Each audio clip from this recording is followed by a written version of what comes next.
Woo! 91.3 WYEP. We are live and direct with the Marcus King Band. They have their second album, self-titled release, coming out on October 7th, and they're in town for a show tonight at Club Cafe. Guys, wow. This is... It's incredible to have a performance live on the radio that gives you that feeling. The best music sometimes gives you that feeling in the pit of your stomach, like right when you're about to go over the top on the roller coaster, and you get that little thrill, and that's what I was getting during that song. And by the way, thanks for leaving some room for a drum solo, because we rarely get a chance to show the drummers some love here on the radio. That's Jack Ryan right there.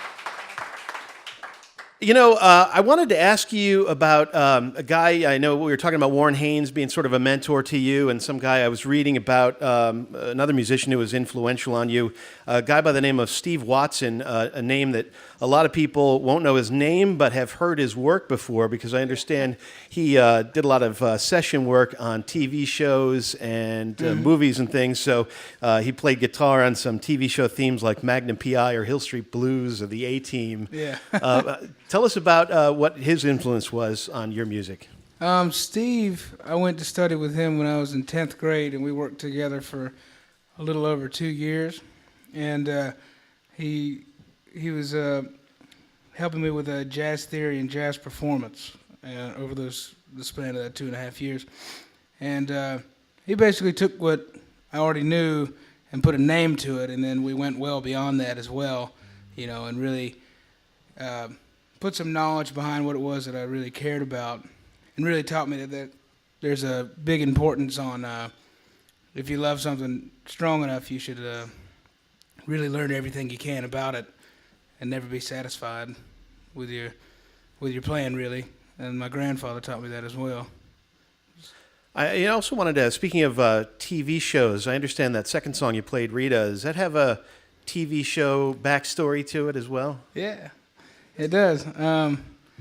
If anybody listening hasn't watched Dexter, it's a spoiler, because Dexter's wife's name was Rita.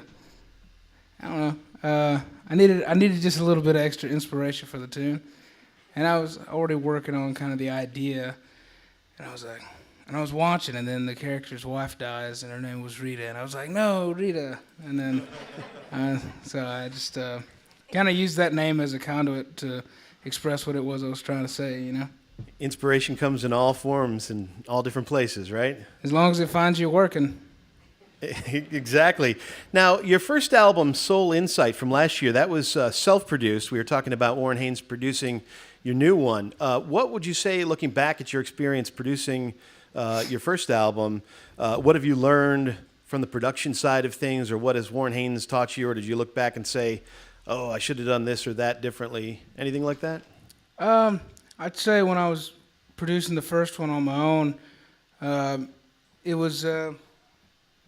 I definitely learned on this new one, working with Warren, that you should try things at least a few times.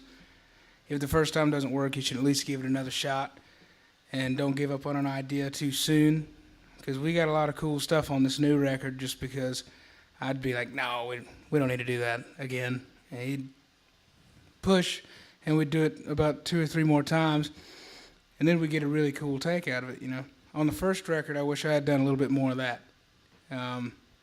And working with him, I guess, just learning a little bit more about patience, because he's just a very zen cat, for sure.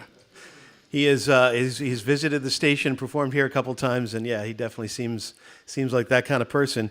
One thing I have to ask, being that WYP is a public radio station, and so many bands are doing the sort of fan funding model, and kind of doing that public radio model where people who donate money and they can get something.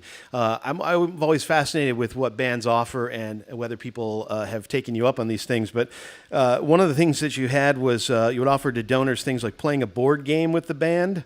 And another one is a performance on the donor's front porch. Have people taken you up on those? Yeah, we're doing a front porch session when we leave here. For real? Yeah. Oh, nice. All right. So we'll come to your porch and we'll play on your porch. And if you don't have a porch, we don't supply the porch. We'll just go inside.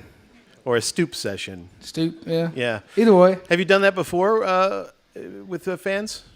Yeah, the last record on the pre-order, the Pledge Music campaign, we had a lot of. That's why we brought it back. It was popular last time, and we had to make a stipulation like we have to be going through your town to make it happen. You know, we love our fans, but we can't drive to Pittsburgh just to hang out. You know, but you know we're just when we're going through town. You know, if we have a Pledge Music front porch session, we go by. And the last one we did was in Mobile, Alabama. No, it was in Birmingham, Alabama. Yeah. Is that the kind of thing where it attracts the whole neighborhood to come out, or is it just like a little chill hangout? It was just the family, and they cooked us some lasagna and some vegetarian lasagna, and yeah, we just jammed in their living room because it was raining. That sounds awesome. Now, one other thing I wanted to ask you about, and seeing all the influences that you have and some musical favorites that you might have, I read that you had an opportunity to play some of Duane Allman's guitars at one point. Yeah. What was that experience like? Or tell us how that came about, and tell us how the experience was. It was a very spiritual experience. Management called me and they said, because we were going through Macon, Georgia, and that's where the Big House is. And if you guys get a chance to go down through Macon, Georgia, you should check out the Big House. It's where the Allman Brothers lived together from, I think, 69 to 72 or 3, something like that. So you can go. That's a museum, right? Yeah, you can go into Duane Allman's room, and like his bed's still there and his coat hanger and all this. And a lot of his guitars are there, and they called me and said they wanted me to come down and do a video with his gold top Les Paul. I was like, oh, okay. Shoot, don't threaten me. So I went down, and initially they wanted me to just play a song on the Hummingbird, and I pried to our management. I said, you should ask him about the gold top. And he said, well, I already asked. They said no. And I said, well, I just ask again. And he asked again, and they said it was cool. And the curator and I became good friends down there. And I did the video, and I just rolled out of the van. I think we came from somewhere in South Carolina. So I just rolled out of the van out of a nap. So if you see that video, it's pretty rough. But it's, I was still in shock playing the guitar. And they let me bring it to the show that night and play it there. So we did an Allman Brothers tune, and that was pretty intense stuff, man. Oh, no doubt. Always great to have a connection to rock history like that. Yeah. Well, we are live and direct with the Marcus King Band.